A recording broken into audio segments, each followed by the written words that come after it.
Welcome to the Nest Climate Campus. I'm Katarina Rolfsdotter Johnson, and next to me I have Susan Jennier, Interim CEO of Science-Based Targets Initiative. Wonderful to have you here, Susan. Thank you so much for having me here. Really redirecting the money from fossil fuel extraction into green solutions is a major challenge. How do you at SBTI work to talk to the financial sector to facilitate this transition? And what would you say are the key barriers in this work? That's a very interesting question. Currently, SBTI is working on updating and amending our flagship financial institutions net zero standard, which provides an opportunity for financial institutions to set greenhouse gas emission reduction targets in line with net zero 2050, but also encourages those financial institutions to in turn encourage their clients, particularly clients who are heavily invested in the carbon sector, fossil fuel sector, to set targets. Thank you, Susan. So what would you say the role of the financial sector and institutions is to really push this transition, and how do you sort of push them? What can you give examples of how they're pushing, what it entails? Oh, well, that's an excellent question. Well, certainly financial institutions have been really helpful in understanding some of the challenges we have as a world, given the environmental situation currently. And they are very amenable to listening to ways to encourage their clients to set SBTI targets.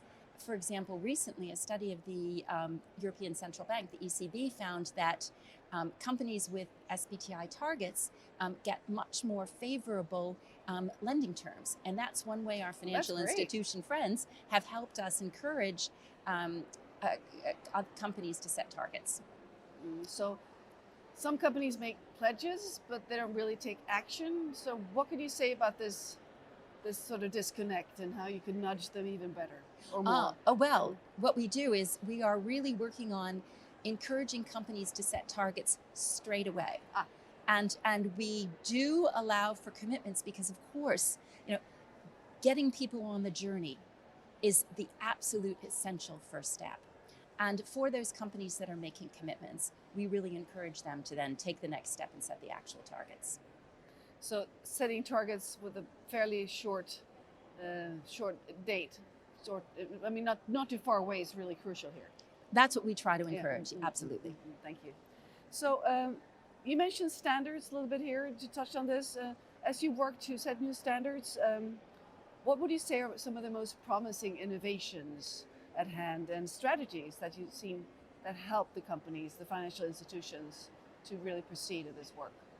Well, really taking a step back, the way that we at SBTI think we will be most effective in helping, particularly in the financial services, financial institutions sector, help companies to set targets, is what we've been doing recently, and that is moving from an initiative hosted by 5 partner organizations into an independent science-based targets initiative.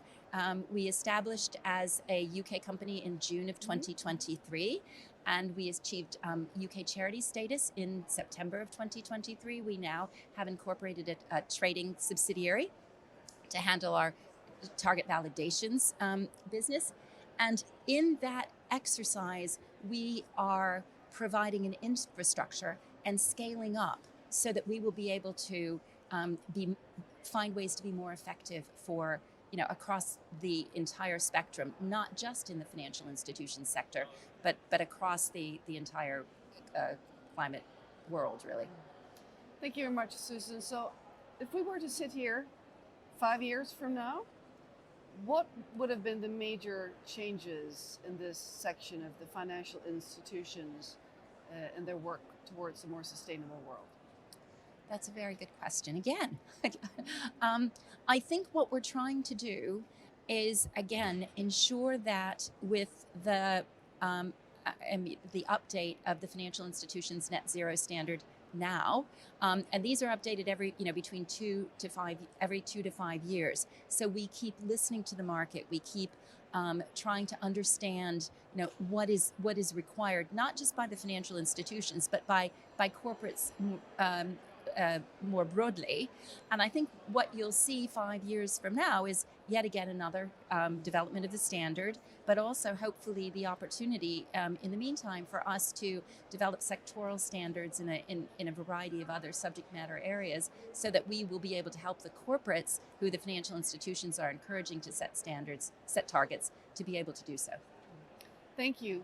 So do you have a call to action to some of the financial institutions that might be not pushing hard enough for this transition to happen?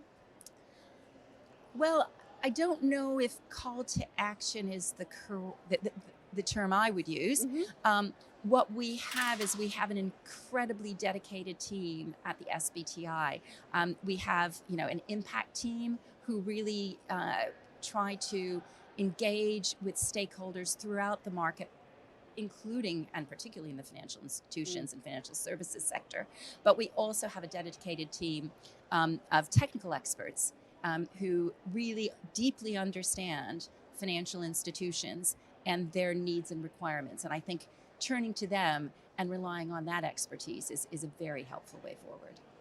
So go to you if you need more expertise. That's sort of if you boil everything down. Yes, and we've got an incredibly dedicated, very enthusiastic team, and I'm very grateful to be working with them. And I'm grateful that you shared your insights here with us, and we don't have time. Thank you so much. Thank you, Susie.